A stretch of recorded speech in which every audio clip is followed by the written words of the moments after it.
So what is wrong with this photograph? Well, if you know a little bit about photography, you might say this is underexposed. Underexposed. And this is a term that has to do with, and it's related directly to today's topic, which is exposure. So, it seems like it might go together, exposed and exposure. But the question is, what does this mean? What does underexposed mean, or what is exposure? Exposure is a way of measuring how well you have done getting the right amount of light onto your film. So imagine over here we've got a piece of film or a digital sensor, just light sensitive something. I always seem to use the little brown squigglies for that. So you've got your camera, you've generally your film or your sensor is hidden away from all the light, and when you open up your camera by taking a photograph, it pops open the shutter, light rushes in, and it's exposed, so it touches your film or your sensor. And then it creates a sort of either a chemical or a electric interaction where the light interacts with that surface, and it creates then an image as a result.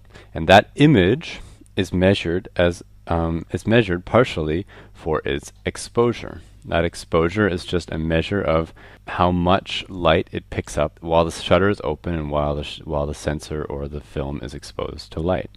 So this is a really important thing because exposure has to do with the quality of an image, how it looks. You want to have good exposure so that your photographs are crisp and clean and look nice. Well, now what does it look like when you do the opposite? Well, it looks like something like this. This is overexposed. Overexposed just means too much light fell on the sensor or on the film, and all the colors are washed out, all the darks are gone. You can see the light, the darkest thing you have on here is sort of still a pretty light color. So that is overexposed. Now this is somewhere closer to the correct exposure, so still not perfect, but a little bit closer. And you can see here that now I've got tones that range all the way from a high white, so a very bright white, down to a pretty dark true black almost. So even over here, especially the true blacks, and lots of things in between. Now tones are not actually colors. Tones are sort of like a range of, I guess, the amount of light that an object gives off. So you can see here that this is a white tone, this is a gray tone, and this is sort of a black tone. And everything in between is a part of the tonal range of an image. And what your camera is trying to do when it's looking for exposure is it's trying to create sort of a contrast range that has a little bit of dark, a little bit of light, and lots of in between. So when your camera looks at this scene, it wants to make 18% gray. It sees everything in black and white, and it's like, we want to make it 18% gray so that everything averages out. So if you were to take all the color or take all the tones, so if you were to take the black and white version of the image and throw it in a paint mixer, the resultant color would be 18% gray if your meter had it its way. But sometimes that doesn't always match reality. In reality, this scene had a lot of darker tones in it and a lot of lighter tones. But ironically, when it sort of works out, it comes out to about 35% gray. So here you can see the problem that metering and exposure create for photographers. You've got your camera wanting to make 18% gray. Your photo isn't actually full of anything that's 18% gray. It's actually, if you look at it, it's about 35% gray. So you want to try to find a way of tricking your camera into exposing correctly for the 35% that it actually is, not the 18% that it wants to make. Let's try and now to make really quickly sort of a diagram of what is actually happening here. Let's imagine we've got a stool here, and it is a three-legged stool. So you've got 1, 2, 3 legs on your stool, and they're kind of funny legs. Sorry about that. Now, one of your legs is going to be your ISO. This is going to determine how fast the photograph can be taken because you've got a certain sensitivity on your film. You're also going to have your shutter speed. We're just going to write shutter. This is going to be how fast the photograph is taken, so how long the camera is open to the light. And your last thing is going to be your aperture. And this is sort of like the size of the window that's allowing the light into your camera. Now, you can imagine this as a three-legged stool, where if one of the legs is too short, the stool falls over. So the correct exposure is sort of like is sort of the flat stool that you imagine that you can sit on or put an egg on and it won't roll off. Now, if any one of these things is incorrect or not matching, then you're going to have a problem. Your stool is not going to be flat or usable, really. And sometimes this will be called the exposure triangle. So these three things are all related. They're variables of good exposure. And if you change one, well, then you have to change others. So just like if you were to shorten one of these legs, you would then have to shorten all of the legs, or you'd have to sort of adjust them so that they would all create then a flat stool. A lot of times what a lot of photographers, when they're first starting out, they will then first lock in one. So for example, it was really easy back when I started, ISO was always set by your film. So you had a piece of film, and then your only two variables were your shutter speed and your aperture. And then you just could mess around with those two and always try to make sure that they were bringing everything into equilibrium. So what you're trying to do when you're aiming for good exposure is you're trying to fill the film with a certain amount of light that it needs in order to expose the photograph correctly.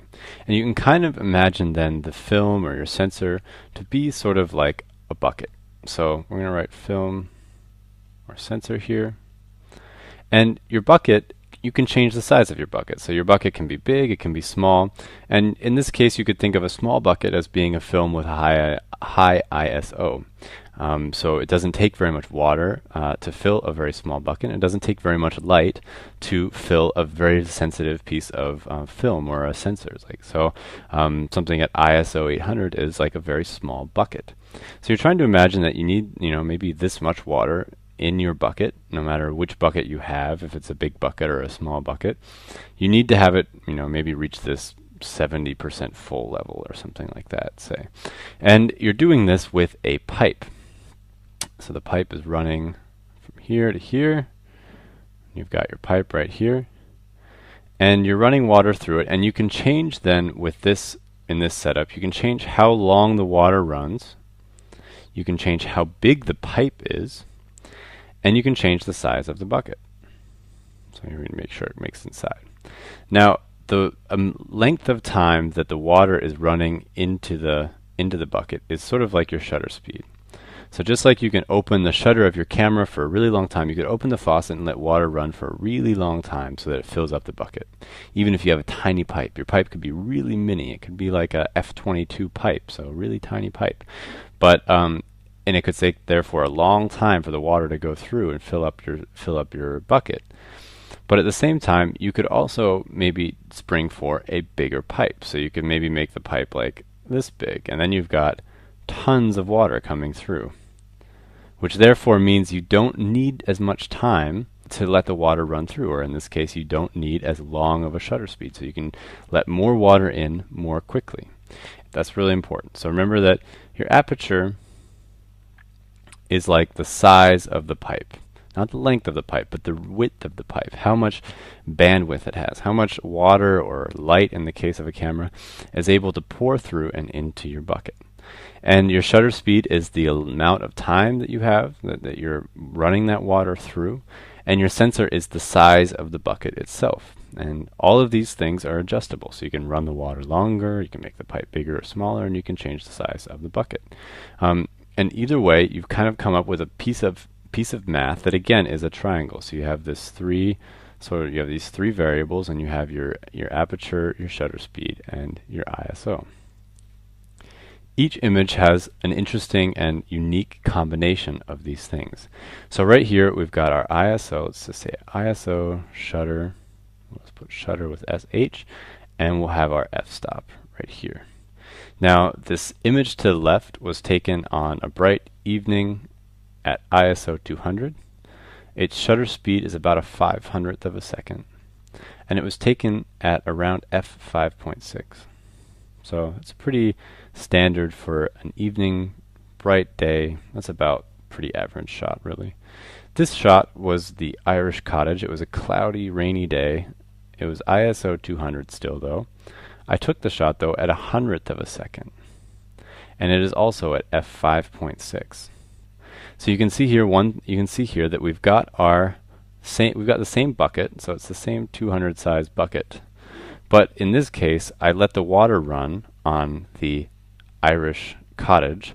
It ran a lot longer, 500th of a second and 100th of a second. So that's a lot faster, this image here of the abandoned airport, than of the Irish cottage, because I didn't have as much light. So I just didn't have as much light to expose the film, and so I needed a little bit longer to do that. Now I can take a look over here at the Berlin situation. So here I'm standing on top of a house looking out over downtown Berlin. You can see the little TV towers very far away, and that is actually taken at a 400 ISO. Shutter speed was 1/15th, and the f-stop was 3.5. Oh, I need to concentrate here. 3.5. All right, so what's going on here now? We've got a bigger bucket, first of all. So the bucket is, a smaller bucket. I need to remember my own metaphors here. So you've got a smaller bucket, so it takes less time to fill that bucket. And we've got now the water's running for even longer. So we've got a 15th of a second, which is a lot more than a 100th of a second, and even more than a 500th of a second, so a lot more. And in this case, the pipe is actually a lot bigger because we've got a smaller number. So a smaller number means a bigger pipe. And in this situation, we've got a 3.5 f-stop, which means that it's almost one entire stop of light difference between here. And this is a very, very important concept. You will all have to memorize from the shutter speed lesson and from the aperture lesson that you've got sort of these variables. So for f-stops, for example, you have maybe f4, and then you have f5.6, and they're one stop away from each other. Really important to remember. So that's one stop. You also have, for example, maybe 125th of a second, or 102/50th of a second, and you've got 125th of a second. Now that is also one stop of light. So shutter speeds can be one stop of light, and f-stops can be one stop of light away from each other.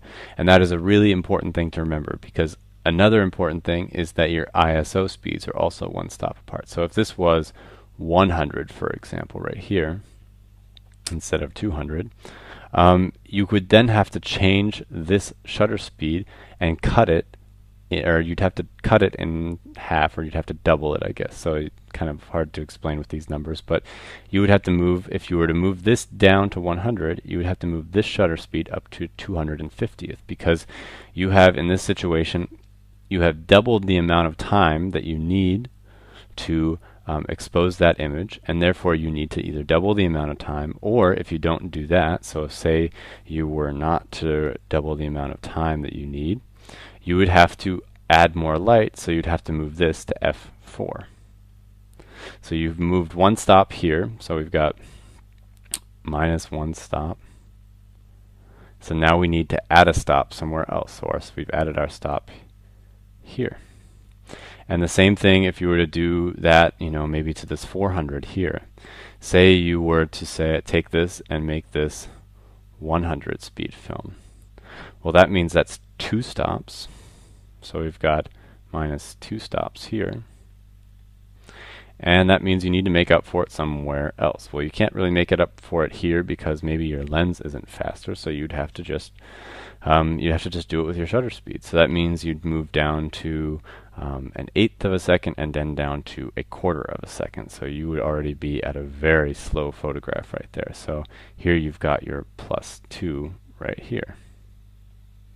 So it's always a matter of remembering these distances, and that's why it's important to go back and take a look at what the difference between f4 is and f5.6 and f8, and remember the traditional stops, the traditional full stops, so that you know for each photograph that you're taking how many stops you have to move each of these variables when you're shooting manual photographs.